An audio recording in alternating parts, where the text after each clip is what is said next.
Sejam bem-vindos a mais um Papo de Governo, organização Instituto Bertol em sociedade com a Russell Bedford, e mais uma vez aqui para trazer conteúdo e informação, que envolve aí debates públicos e políticos. E nada melhor do que falar com alguém que já teve experiência no Executivo, 7 vezes como vereador de Joinville, e agora nos felicita em Santa Catarina, na Alesc, como deputado estadual também. E claro, uma outra longa jornada aí que a gente vai conversar aqui no decorrer com o deputado Maurício Peicher. Muito obrigado pela tua presença. Eu sei que a tua agenda é muito corrida, muitas tentativas de encaixe, e você fez um esforço e está aqui conosco. Obrigado. Eu que agradeço, William? É muito bom estar aqui conversando com vocês que têm essa experiência também política e administrativa. E é muito bom trocar ideias, informações e poder falar com esse público aí ouvinte ou que está escutando, Esse nosso papo aqui, papo que é muito bom, papo de político.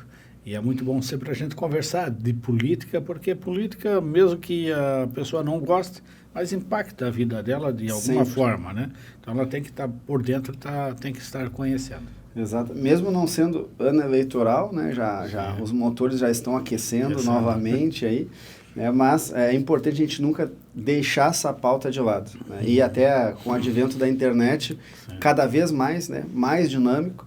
Mas antes da gente chegar na tecnologia, nessa questão da população cada vez mais presente, mesmo que somente online, queria saber de ti, deputado, um pouco como é que foi antes, Aí a gente falei 7 vezes, vereador em Joinville, acredito sua região. Contasse um pouco mais quem é, não o deputado, mas quem é o seu Maurício, o que te motivou a vir para a política?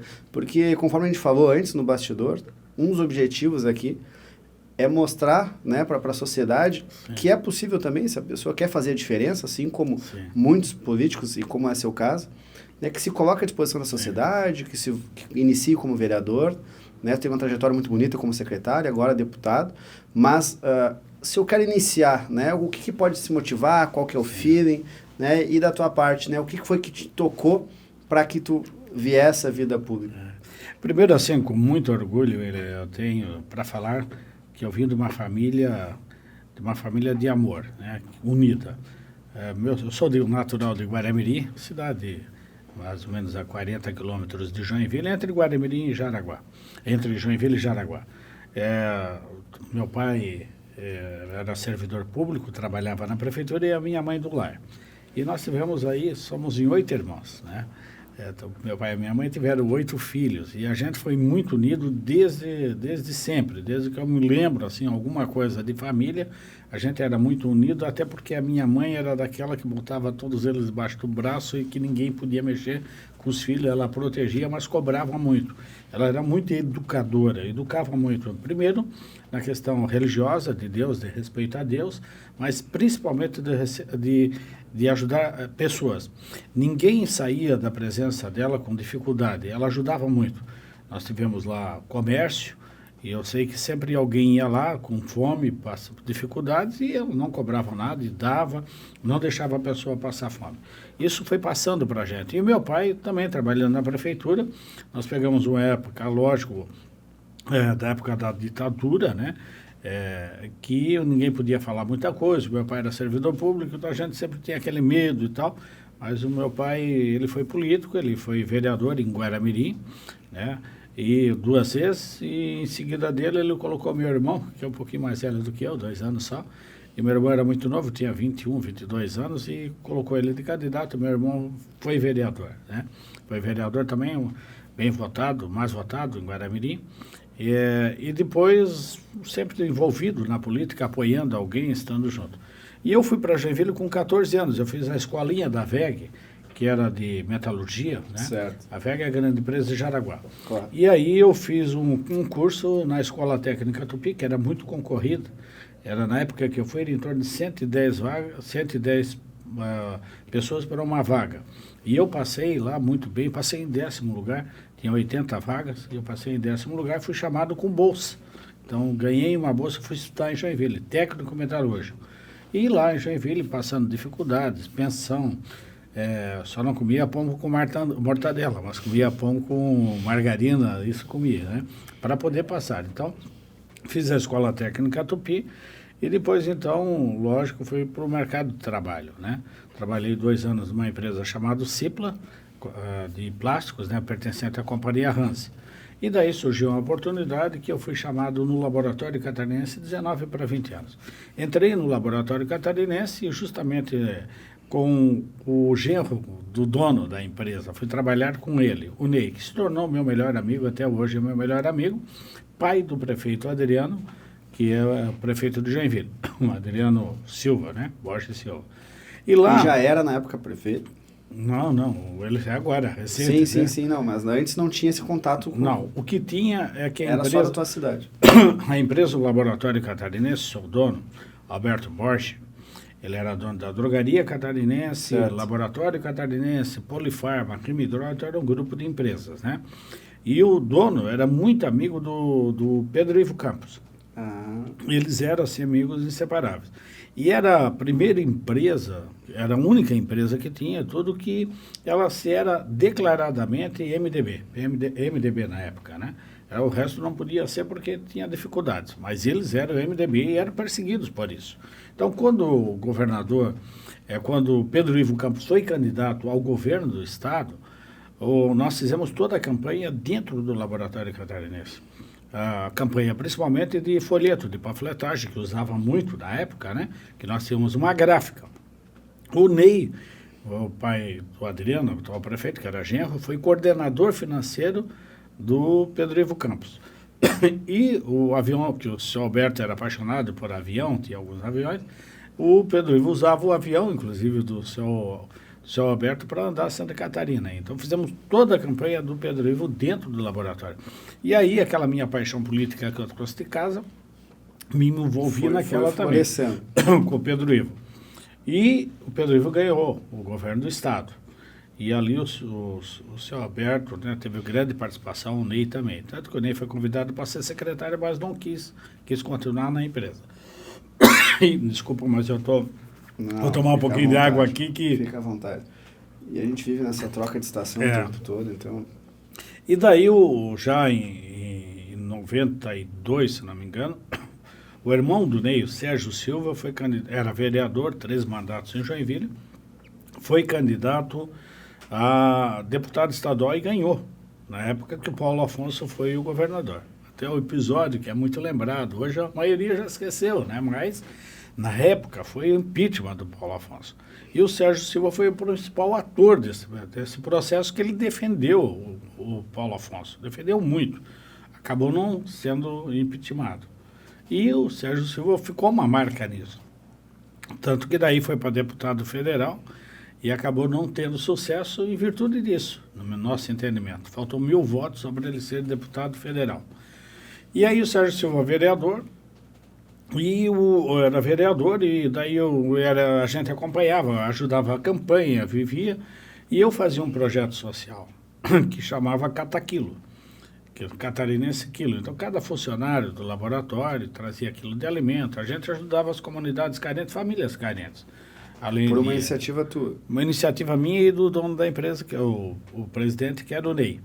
Ele ajudava, eles não faziam, e eu fazia, como eu tinha isso de casa da minha mãe, de ajudar muita pessoa, essa questão social, eu comecei a ir na localidade. Só que eu pertencia à Igreja Católica, pertenço ainda à Renovação Carismática Católica, que é o maior movimento dentro da Igreja Católica no mundo. E eu fui, desde 23 anos por aí, que eu me converti, como a gente chama, que eu comecei a participar muito, e a igreja também, a gente olha muito pelas pessoas, né? Ajuda muito as pessoas. Então, com esse trabalho da igreja... E até hoje, praticante, né? Porque tem até um programa, né? Que tu acaba abordando os assuntos, que legal. Exato. Aí a gente estava lá debatendo isso, levando eu e o Ney, a gente fez um grupo e levou, e daí o Ney disse, pô, Maurício, tu podia ir para a política, né? E eu disse, vamos ver, Ney, veio e tal. Daí nós temos um grupo desse da Renovação Carismática Católica, e quando a gente se reúne num grupo, o que a gente fala? De futebol, né? E de política, né? A gente falava. E quando falava de política, criticava muito. Era 96. E era um ano que a CNBB lançou a campanha da Fraternidade, Fé e Política. E quando a gente está falando num grupo de amigos e alguém disse, olha, mas a gente só fica falando mal e ninguém vai lá para mudar isso, para tentar ajudar, foi aí que alguém disse assim, Maurício é o nosso representante, o Maurício é o que está... E coincidiu que o Ney já tinha falado aquilo, para eu ir para candidato, e aí coincidiu que eu encontrei o Luiz Henrique, num evento, e o Luiz Henrique disse para mim, escuta, tu tem um perfil bom para ser político, o que tu achas? Quer dizer, um lá, dois, três, eu disse, poxa, alguma coisa está acontecendo. E eu fazia faculdade e eu era o presidente do Centro Administrativo de Administração também, né? Então, coincidiu tudo. Lá me apoiou, aqui me apoiou, se você é candidato. E o Luiz Henrique era candidato a prefeito. O MDB elegeu 11 naquela vez, né, com vereadores, né? E eu fiquei suplente. 11 e aí, de quantas cadeiras aqui para a gente poder... Era 21 na época. Nossa, né? 21. Então, mais do que a metade. Daí o Luiz Henrique falou para mim, tu não pode ficar fora do teu voto que tu fez, que eu fiz. Eu fui o 14º ou 15º mais votado. E fiquei fora porque elegeu só eles lá do MDB, né? É igual aconteceu no estado agora com o PL. Sim. E eles, tu não pode ficar fora, eu vou te chamar já aqui para tu ser vereador. E realmente, no primeiro dia do meu ele tirou secretário e eu já fui para vereador. E daí fiquei como vereador ali 1 ano e pouco e tal, e começou a dar uns problemas, instalação de serviço funerário, Secretaria do Meio Ambiente, e ele me chamou e disse assim, Maurício, eu tenho uma tarefa para ti, eu preciso de um secretário de Agricultura e Meio Ambiente. Eu disse, mas governador, desculpa, prefeito, eu sou de Guaramirim, da área rural, mas eu não sei nem plantar batata, como é que eu vou ser secretário da Agricultura? Ele disse, Maurício, não esqueça disso, um político, ele nunca diz que não sabe. Ele sabe de tudo, porque em pouco tempo tu já aprende. O político bom é aquele que se adapta em qualquer lugar que tu vai. Tu vai ser secretário, e eu fui. E tive um sucesso muito grande como secretário da Agricultura. Um dos grandes fatores, né, deputado, é conseguir interagir, né? O político ele tem que conseguir interagir em várias áreas para que as coisas aconteçam. Exatamente. Né? Ele não tem que ser o perito, né? Estava conversando no Rio Grande do Sul com o deputado Costela, que é de rodovias, inclusive o Rio Grande do Sul foi muito atingido, ele teve que atuar muito. Sim. E ele também comentou que quando teve o convite, daí no caso pelo governador, poxa, mas eu não entendo de rodovia. Ele falou, não, mas tu sabe transitar. E esse é um dos grandes papéis do político, né? Que é ser político, né?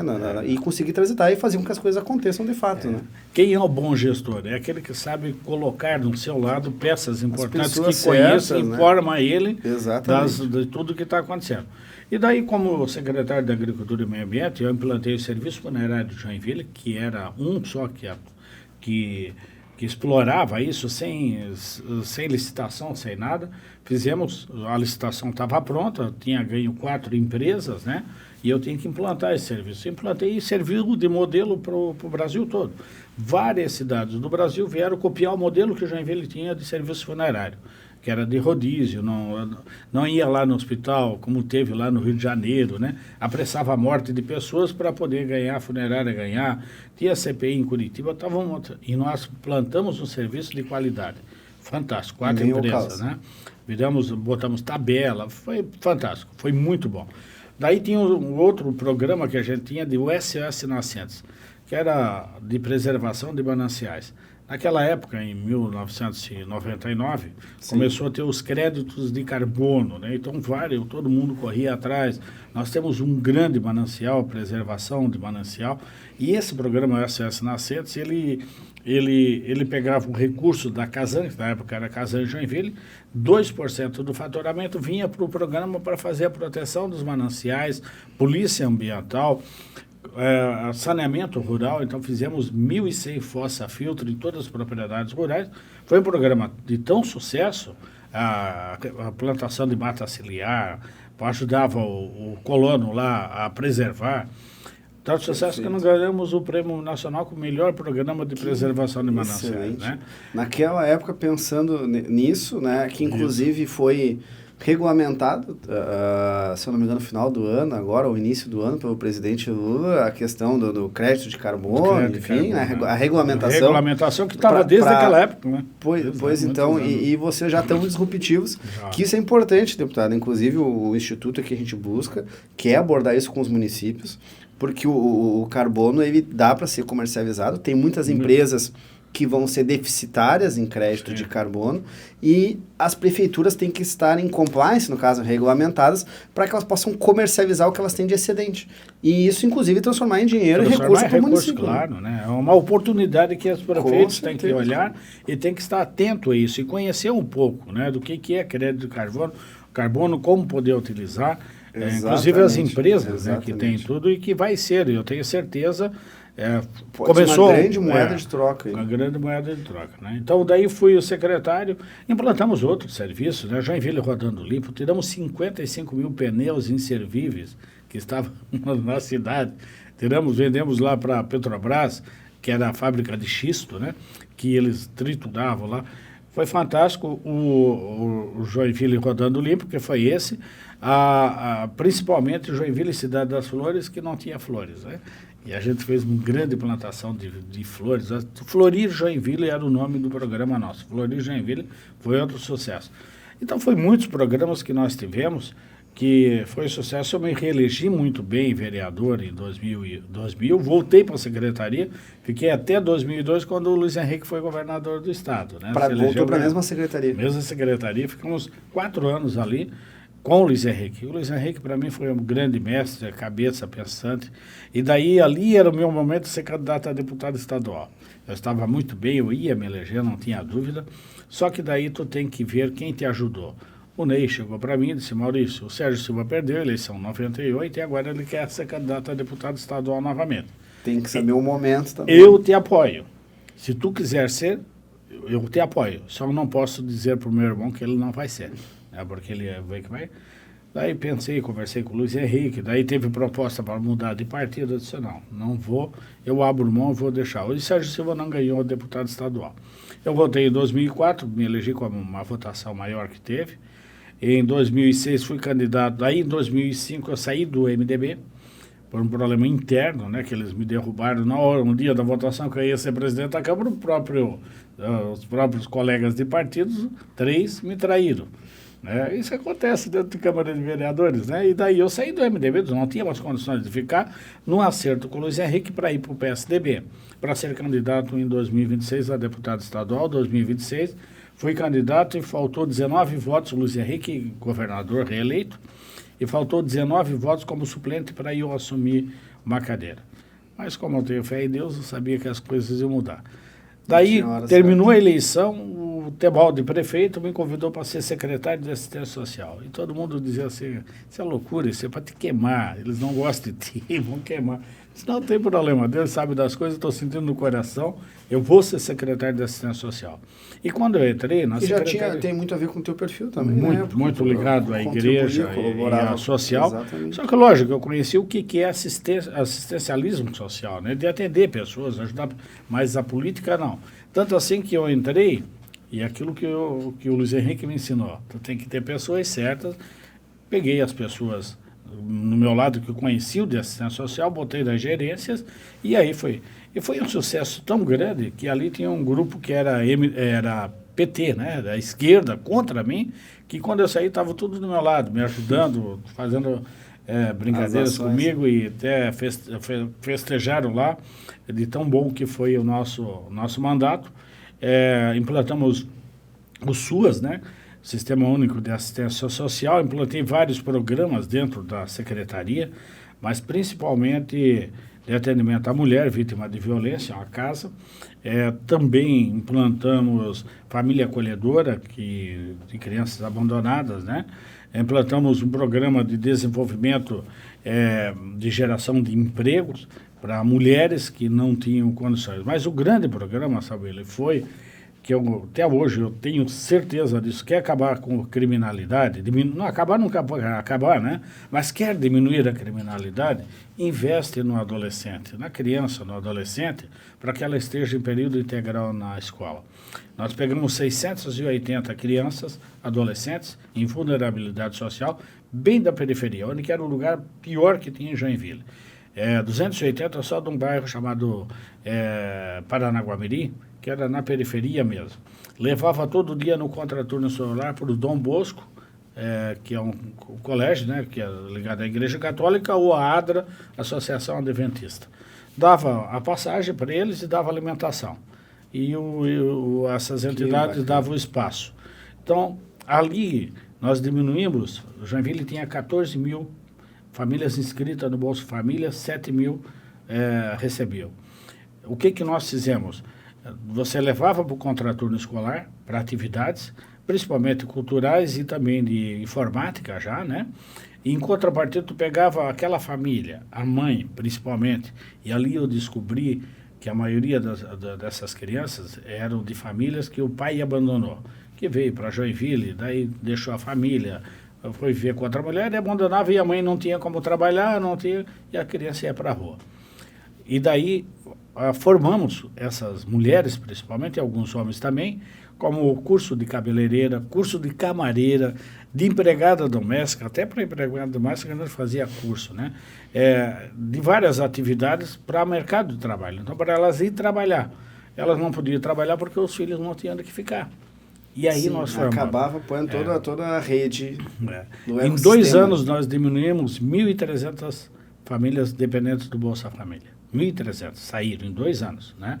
Pena que depois entrou o PT no governo de Joinville e acabou com tudo isso, que era o programa social deles, mas eles não querem, eles querem que as pessoas vivem na dependência do governo. Fiquem na dependência do Bolsa Família. Então ali como secretário a gente teve um grande sucesso, me reelegi em 2008 com quase 6 mil votos em Joinville, né? E continuei a minha caminhada, depois fui para a reeleição em 2010, em 2014 me reelegi novamente, vereador, né? E em 2015 o governador atual hoje, Jorginho Melo, me convidou então para ir para o PR na época, né? PR, porque ele saiu do PSDB, eu estava com ele no PSDB, e aí eu fui para o PR, fui com o Jorginho Melo para o PR e me reelegi vereador em 2016, 2020 e 2022 vim para deputado estadual e fiz 22 mil e poucos votos, 19 mil em Joinville, e hoje deputado. Mas daí quando o Adriano, hoje prefeito de Joinville, eu lá no Laboratório Catarinense, 3, 4 anos antes eu dizia para ele, tu vai ser prefeito de Joinville, tu tem perfil para ser prefeito de Joinville, tu é empresário, é de família alemã, né? E tem uma capacidade muito boa de gestão, tu vai ser, foi...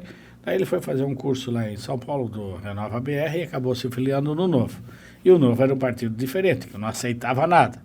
Então, nem apoiar ele na eleição nós conseguimos apoiar, porque o Novo não deixou. E isso quando ele se elegeu a primeira vez. Ele entrou numa eleição com 6%, igual o Luiz Henrique quando era para o governo do Estado. 6% somente de intenção de votos, foi para o segundo turno e acabou ganhando a eleição. E eu me elegi vereador e acertei com ele, então, a parceria. Eu, presidente da Câmara, e ele, prefeito, nós vamos mudar a política em Joinville. E a mudança começava na Câmara, que estava num desgaste muito grande. Dos 19 vereadores, somente 4 retornaram, né? O resto tudo ficaram de fora. Uma mudança extrema. Pela situação que 70%. A Câmara de Vereadores estava. A Câmara estava desgastada, sem credibilidade. Se fizesse uma pesquisa na cidade, perguntasse em quem você não acredita, todo mundo ia dizer a Câmara de Vereadores, que era muita guerra, muita briga, desavença e gastança, né?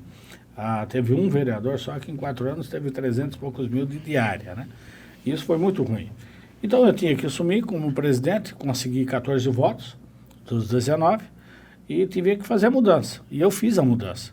Fiz uma mudança muito drástica, acabamos com as diárias, com verba de gabinete, com um carro, investimos em tecnologia, melhorei a Câmara de Tecnologia, reformei, melhorei, e ainda no final do primeiro ano devolvi 18 milhões e 200 mil para o governo da sobra da Câmara de Vereadores, né? Então foi sucesso. E aí já estava no PL, já no PL, não mais já no PL. Não, era o segundo mandato já, né? E o Adriano foi muito bem, porque não teve quase oposição na Câmara de Vereadores. Sim, conseguiu porque que é um dos grandes desafios do presidente. Exatamente. Que é conseguir mediar isso tudo. Mediar. Né? O que acontece hoje na Assembleia, né? Não tem aquela oposição ferrenha contra, só de bater, não. Lá o que a gente conseguiu é o seguinte, é fazer o melhor para Joinville, recuperar a credibilidade da Câmara. E recuperou. Nessa eleição agora voltaram 12 vereadores, né? Então antes era 4, agora já voltou 12. A aprovação da população, né? Foi muito bom e aí vim para deputado. E como é que foi para ti tá sendo, né, essa diferença, né, antes estar no Legislativo Municipal, hoje estadual, né, uma visão mais ampla do Estado, né?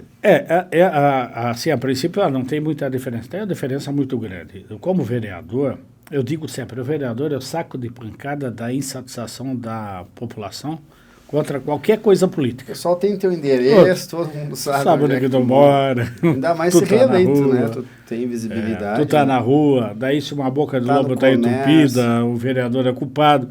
Se uma rua não tem... O Joinville tem quase 600 quilômetros de rua sem pavimentação, ainda, né? Eles cobram do vereador.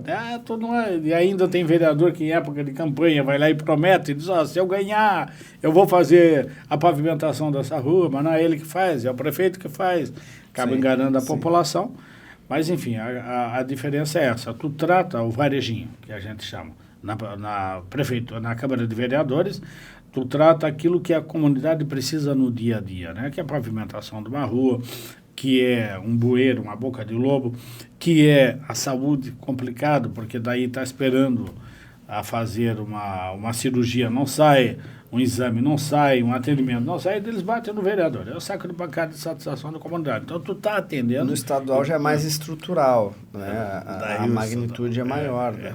O Estado, daí você vê aqui, o que a Assembleia trata? Primeiro atendimento a prefeitos, prioritário. O prefeito vem aqui chorar com a gente, né? Chora, pede, fala, e a gente atende o prefeito e ajuda caminhos que ele tem que ter para resolver os problemas. Experiência que tu já tem, né? Exatamente. Seja no Executivo ou no Legislativo Municipal, né? Daí você atende muito o vereador também. O vereador vem atrás do quê? De emenda. Eles querem emenda e realmente o principal hoje, infelizmente, tá? Eu digo assim, infelizmente, porque o principal papel do deputado é dar emendas. É vendo que vai colocar as emendas, a tratar sobre isso. A resolver situações de projetos, de debate, de discussão, tem pouco. Agora, de emendas e outras coisas que a gente... E hoje você vê que está conseguindo apoiar a sua região também? Como é que... Exatamente. Eu tô em pelo menos 21 cidades trabalhando, atuando assim, diria, permanentemente. Estou atuando em 21 cidades, a Munesc, Anvale e um pouco da Ampla Norte. Então, tenho estendido esse trabalho, andado muito, trabalhado dia e noite, sábado, domingo e feriado. E não são cidades muito próximas aqui da capital, então tem que rodar também. Tem que rodar, e daí terça-feira tem que estar aqui, terça, quarta e quinta está em Florianópolis, né? Então, sobra o quê? Segunda e sexta, que não dá para atender. Joinville é uma cidade muito grande, né? Tem muita coisa para resolver, mas as outras cidades em volta e que precisam muito. Então, você atende vereador e atende entidades, né? Muitas entidades que vêm para pedir apoio, ajuda e resolver situações, você atende e fazer esse trabalho um pouco político também, de ideológico, né? De defender causas, defender pautas, né? Sim. Você tem uma pauta que, de fato, é muito relevante para a sociedade catarinense, que é a questão da duplicação da BR-280 também, né? Essa é uma, né, delas, né? Sim. Primeiro, assim, a minha vida, ela é voltada para fazer o bem às pessoas, né? E tanto que eu peguei um versículo bíblico, aquilo que Jesus disse, né? João 10, que diz assim, eu vim para servir e não para ser servido. Que é o meu entendimento da política, né? Todo político, ele tem que entrar não para se servir da política para ele, mas servir ao próximo, servir àquele que necessita, aquele que precisa. Então, isso eu faço. Então, a minha política social que eu trabalho é muito forte. A gente atende muitas pessoas. Por isso, eu tenho esse programa no rádio, né? Todos os dias, das 11 ao meio-dia, que é um programa... Qual que é o nome do programa? Cidadão do Bem. Só para nós divulgar, eu já sabia, mas só para a gente... Cidadão do Bem, que atende pessoas, muita gente, e também ali a gente faz oração pelas pessoas, né? E escuta um pouco elas, que as pessoas precisam ser escutadas, né? Escutadas.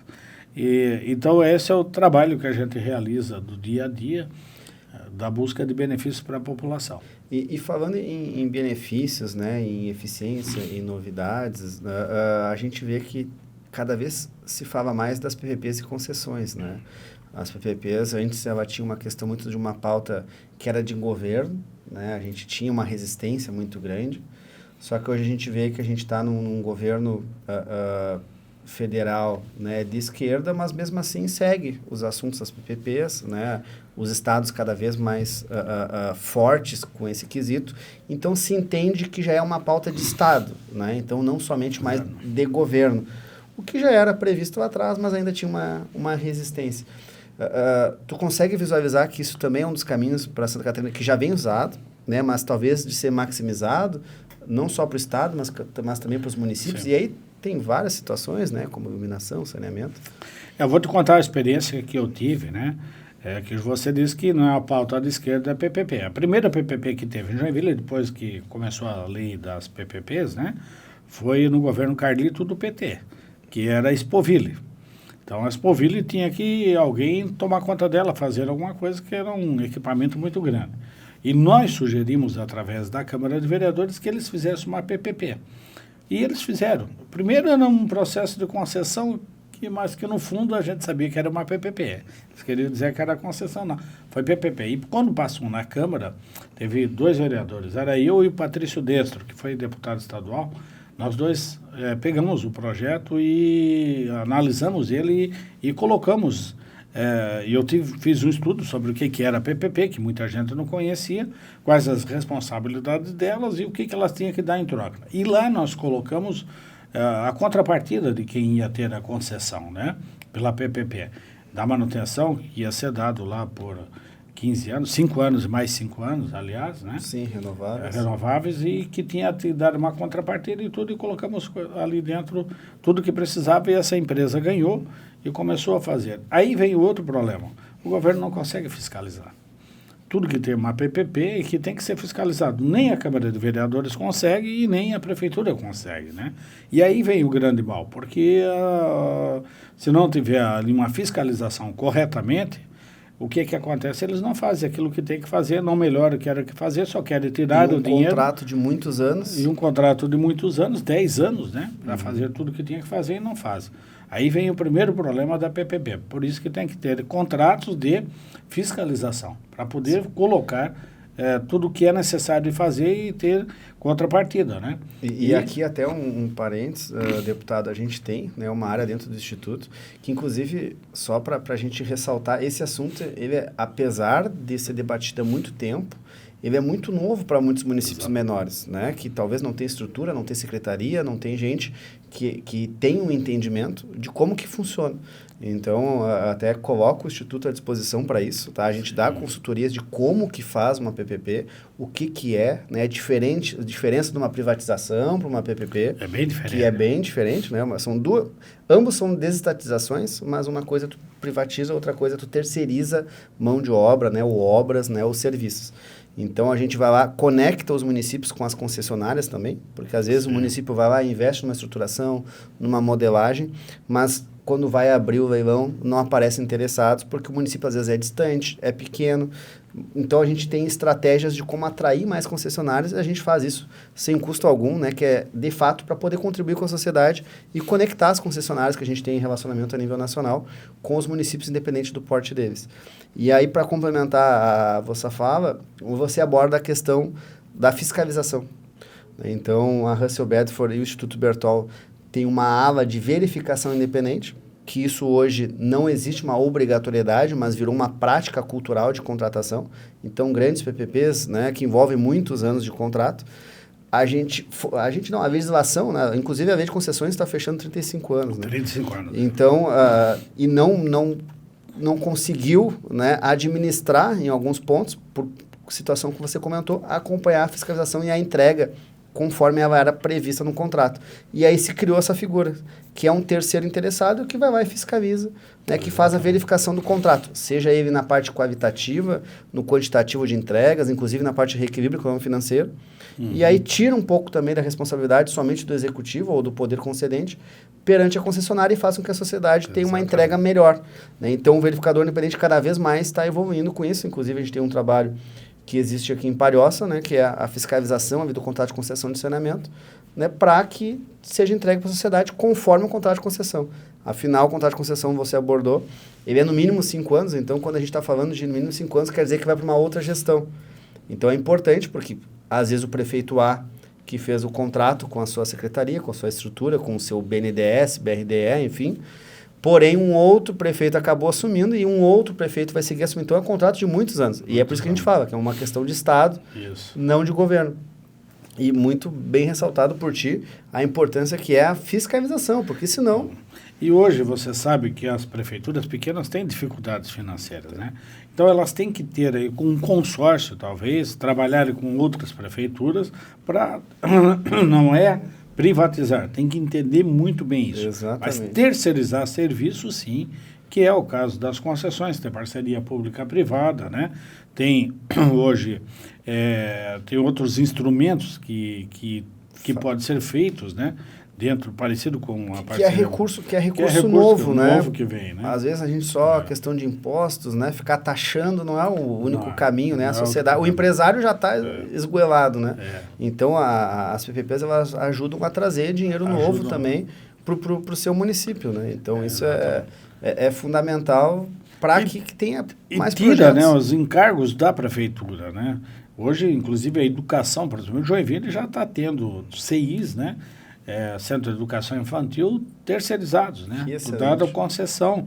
E uma entidade, ela pega e, como a prefeitura comprava esse serviço por criança, ela monta um CI e vai lá, alguém ganha e toca e com muita qualidade, fiscalizado pela prefeitura, seguindo toda a orientação da prefeitura, né? E faz o negócio com um custo menor e muito melhor. Com uma entrega mais eficiente. Mais eficiente para a comunidade. A prefeitura tem muitas pastas, né? Tem. E aí, pelo menos conseguir deixar um especialista cuidando, né? Que já faz outros projetos. Então, dentro daquilo que pode se terceirizar, eu vejo que é muito bom, é viável e quem ganha é a população, né? Você está falando também, agora eu vou voltar à BR-280, né? Veja bem, nós estamos agora com uma audiência pública, dia 25, às 10 horas da manhã, onde a gente vai discutir o caminho da 280. Eu sou o coordenador da Frente Parlamentar pelo acompanhamento às obras da 280. Ótimo. A 280 tem, que a gente tem essa obra que foi licitada em 2014 pelo governo federal, começa em São Francisco do Sul, no Porto de São Francisco, no Marco Zero, e vai até Jaraguá do Sul. Essa é a primeira etapa, né? Então, entre a BR-101 e Jaraguá do Sul está caminhando. Não tão bem, mas caminhou. Ano que vem deve entregar. A obra praticamente pronta, tudo, né? Está indo. Agora, entre São Francisco do Sul e a BR-101, a 280 botaram dinheiro lá, jogaram fora. A empreiteira que ganhou a obra não foi para frente, enrolaram e foi. Daí tem a questão indígena, foi resolvida a questão indígena. Teve outra questão de uma pedreira que estava lá, canal do Linguado, e a empresa não tocou para frente, não foi. A ganhadora desse lote foi outra empresa e que não deu conta de tocar adequadamente e faltou fiscalização, faltou bater, daí veio a pandemia, ficou para trás. Chegou agora, ano passado, final do ano passado, eles fizeram uma nova reavaliação, a empresa queria... É claro que em 2014 foi o valor, nós estávamos em 2023, né? Eles queriam outro valor. Uma atualização. Quando foi a atualização, foi feita uma readequação do projeto e viu-se que estava 33% acima do preço inicial de 2014. O que quer dizer? Inviabilizou o contrato. Então, encerrou todo o contrato e vai ser feita uma nova licitação. Mas isso está desde o ano passado, eles levando barriga. Agora querem incluir o canal do Linguado. E é um negócio, o canal do Linguado tem que fazer um licenciamento grande, isso vai 3, 4, 5 anos.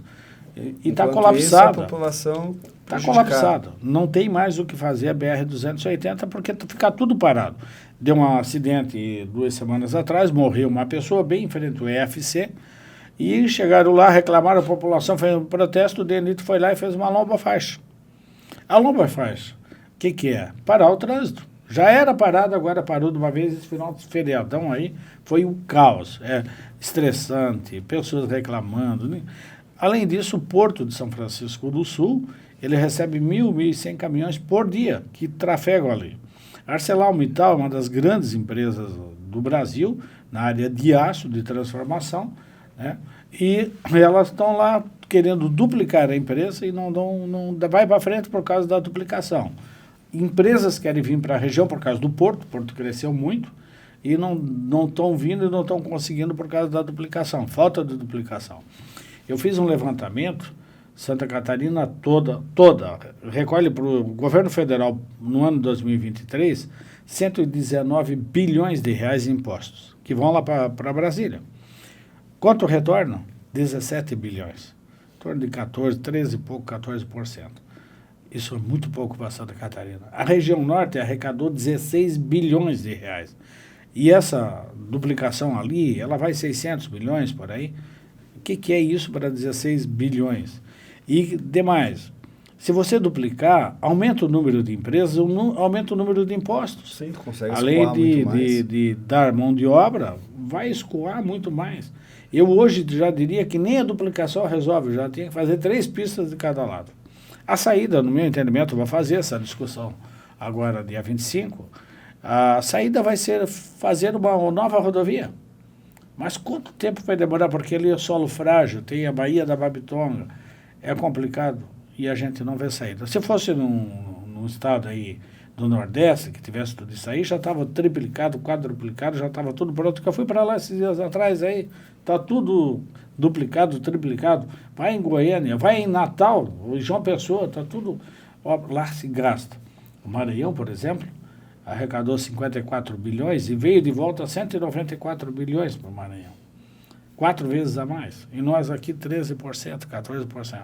Então o governo federal abandonou Santa Catarina.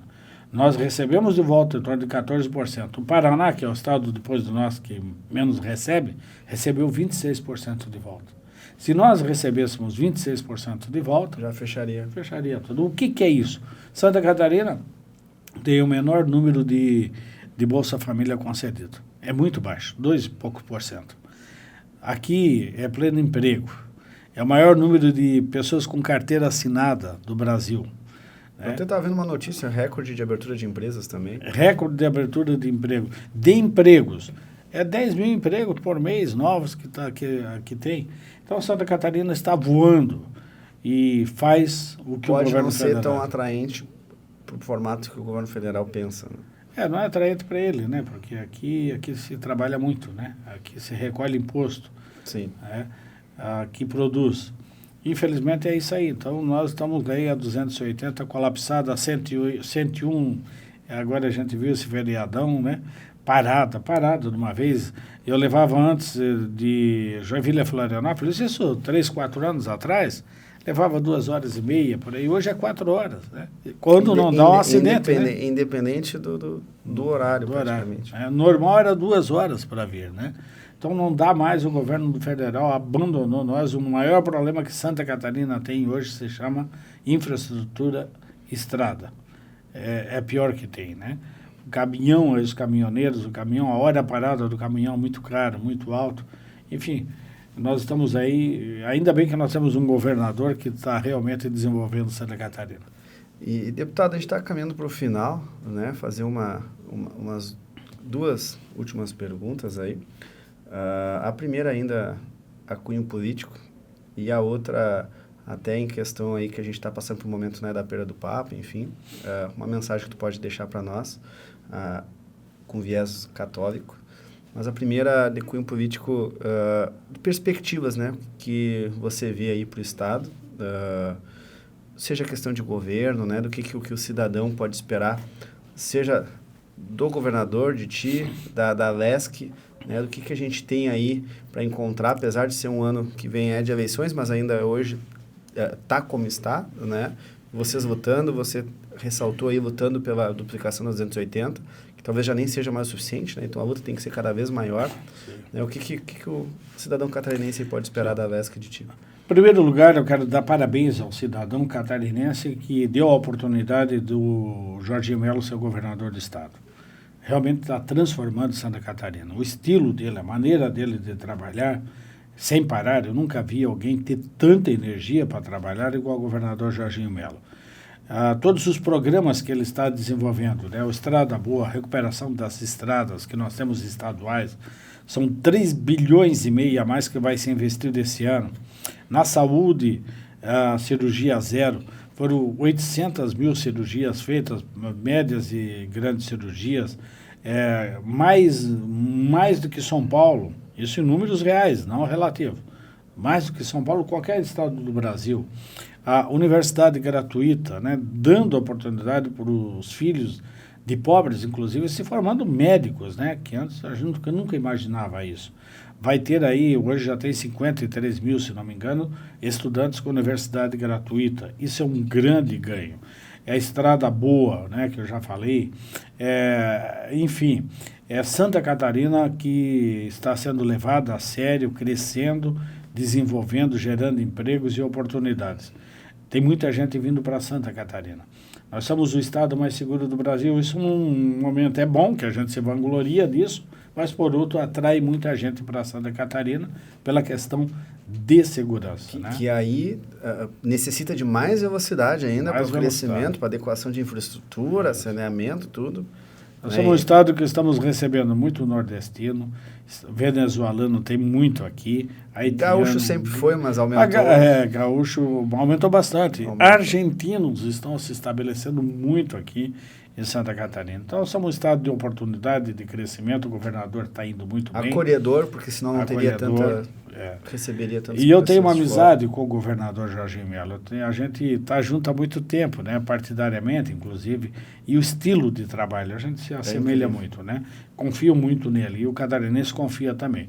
Por isso, eu não tenho dúvida que ano que vem o povo vai reconhecer novamente e não tem nem adversário para o governador. Eu não tenho dúvida disso, né? E ainda mais com o apoio nacional que nós vamos ter, o 22 é muito forte, né? E eu, lógico, o nosso trabalho, a nossa bancada aqui de deputados indo muito bem, nós somos 11 deputados, né? E entregando para a sociedade. A Assembleia Legislativa como um todo foi muito bem comandada pelo Mauro Nadal e agora com o Júlio Garcia, que conhece muito bem. Eu votei no Júlio Garcia, e com respeito a todos, mas era bem preparado para fazer essa ligação que nós temos à Assembleia Legislativa, que não coloca problema para o governador, ajuda o governador nos seus projetos. A Assembleia boa, o Legislativo bom é aquele que não atrapalha, que ajuda. Ele tem que ver o bem da sociedade. Os direitos adquiridos da sociedade têm que ser respeitados e dados para eles, né? E a Assembleia tem feito isso. A Assembleia, para mim, é um show. Eu não conheço um pouco das outras, mas, sem dúvida nenhuma, a melhor do Brasil de trabalho. Respeita o governador, respeita a política e sabe fazer política com qualidade, né? Então, nós estamos num momento muito bom. Eu vou para a reeleição ano que vem, de deputado estadual, né? Em parceria, novamente, com o governador. E espero aí ter sucesso, porque nós estamos trabalhando muito também. Perfeito. E, por um outro lado, mais reflexivo, né? A gente sabe que a sociedade, ela passa por muitos altos e baixos, né? E, às vezes, para ela conseguir enxergar o alto, já tem uma dificuldade. Sim. A gente passou agora por essa questão da perda do Papa, que já vinha sofrendo também, descansou. Eu sei que tem teu problema, né? Teu programa religioso. Sim. Também. Da Arca da Aliança. É uma comunidade católica, Arca da Aliança, a rádio Arca da Aliança. Não, perfeito. Então, vamos salvar. E para quem tem interesse, né, poder procurar também, inclusive na internet, né, deve ter as gravações. E para nós aqui, né, uma última mensagem aí, que você acredita que para este momento que a gente está vivendo, né, mais a caráter pessoal, é importante para que as pessoas possam, né, interiorizar um pouco mais, né, refletir um pouco mais sobre o nosso momento. Eu entendo o seguinte, né, você confia em Deus, acredita em Deus. A maioria de nós acredita em Deus, sabemos que existe e que nós viemos dele, né? Eu não tenho dúvida disso. Eu creio em Deus e creio em Cristo, seu Filho. E Jesus, ele dá para nós em todos os momentos aquilo que nós precisamos, o que nós pedimos. Diz ele na palavra, pedi e recebereis. E a gente tem que saber pedir. Pedir é com qualidade, como você pede para uma mãe, para um pai. Quando você sabe pedir, o pai também sabe dar o que é aquilo que é bom para nós. Então, esse momento que o mundo atravessa, nós temos que pedir muito a Deus a presença dele. Porque a igreja, apesar de rótulo, né, que eu sou católico praticante, mas a igreja é o equilíbrio da sociedade. Se não tivéssemos a igreja, nós perderíamos todo o equilíbrio, o que é certo, o que é errado, o que é bom, o que é errado. Porque lá na Bíblia sempre diz, né? Olha, na vida tem a vida e tem a morte. Tem as trevas e tem a escuridão, né? E tem a claridade. E tem um caminho bom ou mau. Segue, pois, a vida, né? A vida ou a morte. segue a vida, tem a vida. E a vida é a gente poder viver ajudando as pessoas, estender a mão para as pessoas, respeitando as pessoas, respeitando a democracia, né, acima de tudo. Mas nós vivemos num momento de intolerâncias, né? Intolerâncias é ruim, de qualquer lado ela é ruim. A radicalidade de qualquer lado ela é ruim. Esses dias eu fiz um pronunciamento falando sobre a questão do feminismo, feminista, o feminismo, o que é. Eu disse, olha, o que nós temos que ser é parar com isso. É olhar aquela mulher que está lá no campo, na lavoura. Eu tive lá em Joinville, secretário da Agricultura, fizemos 25 grupos de desenvolvimento da mulher rural. E sabemos das dificuldades delas. Elas não pensam em radicalismo, elas pensam na vida, em viver e criar os seus filhos. Elas têm que tirar leite, elas têm que plantar. Ou aquela mulher que tem que acordar cedo, que vai para a empresa ganhando pouco, deixando seu filho em casa, preocupação. Isso é a grande maioria. E nós não temos que ficar aqui brigando por ser feminista ou não ser feminista, né? Do poder falar de uma mulher ou não poder. Então, hoje é tudo complicado. Então, nós temos que ter equilíbrio na vida. A igreja é o equilíbrio da vida. Deus é o nosso equilíbrio, porque quem conversa com Ele, quem fala com Ele, que se chama oração, né? Quem ora a Deus, Deus dá o resultado. E Jesus, Ele veio para nos salvar. Salvar do quê? Olha, primeiro das doenças, porque se você olhar a Bíblia, tudo que Ele fala, Ele curava. A pessoa doente, Ele curava. Pedia, Ele curava. Então, para as doenças, nós pedimos da cura. Mas também o nosso interior, para a gente viver bem. Viver bem é 3 maneiras. Desculpa me alongar, mas é isso, né? Primeiro, amar a Deus sobre todas as coisas. Se eu amo a Deus, eu tenho que amar o próximo. Porque nós somos filhos de Deus, todos nós somos irmãos. Temos que amar o próximo. Amando o próximo, eu tenho que amar a mim mesmo, porque tem gente que não se ama. Eu digo sempre, tem gente que tem tanta raiva que quando olha no espelho, quebra o espelho, de tanta raiva que tem dele mesmo, pela situação dele. Vai curar o teu coração, cura aquilo que te fez mal, para poder amar o próximo, estender a mão para o próximo. Daí nós vamos ter uma sociedade equilibrada e feliz, porque Cristo está presente na nossa vida. Deus é amor e somente amor. Deputado, muito obrigado, né? Acho que todos os ouvintes aqui que vão acompanhar nosso programa pegaram toda uma trilogia que a gente conversou, que começou aí por uma roda de amigos, né, que elegeu um amigo que, de repente, vamos parar só de falar da política, vamos fazer política, né, e aí isso acabou se transformando em alguém que foi para o executivo, foi para o legislativo, 7 vezes deputado, 7 vezes vereador, agora deputado, né, com a tua trajetória sempre respeitando a questão católica, a família, né, os valores que a tua mãe te deixou. Né, acho que a gente ficou aqui com muitos aprendizados, inclusive de questões muito modernas como PPP e concessões, carbono, né, acredito que foi um programa aí muito completo que a gente acabou abordando, que a gente pode contribuir um pouquinho mais também para a sociedade. Como você bem ressaltou, a gente está aqui também para servir. Então, é isso aí. Obrigado aí pelo William, eu quero só tempo. para dizer, né, às vezes as pessoas falam, mas não vivem aquilo, né? Eu, 7 mandatos de vereador, 2 vezes secretário, agora deputado, eu nunca tive nada contra mim em que eu me envolvesse em alguma coisa de ruim, de corrupção, qualquer coisa, nunca tive nada. Isso, graças a Deus, a minha família, porque eu sempre penso neles, né? Nos meus filhos, eu tenho 4 filhos, né? Penso neles, né? Qualquer coisa contrária, quem vai pagar, sofrer eles também, né? Então, a gente tem que pensar nisso. E agradeço muito essa oportunidade de a gente, e passa tão rápido, né? A gente vai dialogando e a gente vai falando, vai abrindo o coração num papo desse de política, né? É verdade. Muito obrigado, que tem que ser abordado sempre, né? Obrigado, pessoal. E até uma próxima, deputado. Obrigado aí, mais uma vez, pelo teu tempo, né, por tua disposição. A gente está aqui falando tarde da noite, né, só para o pessoal se localizar, né, e você conseguiu aí um espaço na sua agenda, mostra que, de fato, né, você é muito receptivo, não são só as tuas palavras aí no vídeo. Olha, que Deus abençoe a cada um de vocês, e esse lugar aqui, a empresa de vocês, que a empresa serve para ajudar também pessoas, né? Para desenvolver em questão política, então que Deus continue abençoando, que o Espírito Santo sempre ilumine os seus caminhos. Amém. Muito obrigado e até um próximo programa, até um próximo Papo de Governo. Tchau, tchau. Tchau, tchau.